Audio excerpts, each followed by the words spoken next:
To remove and replace the Skags on your Polaris Indy XC Launch Edition, follow these steps.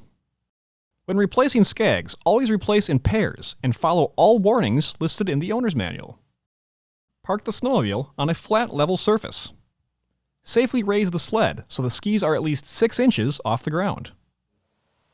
Next, remove the 3 skag nuts and washers inside the ski.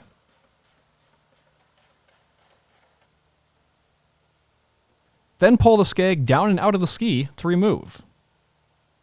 Inspect the skag for wear or damage and replace if necessary. Next, align the skag studs to the ski mounting holes and install the skag. Then install the 3 washers and skag nuts.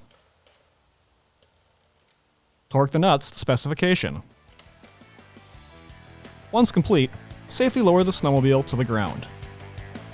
For more information, see your authorized Polaris dealer or visit Polaris.com.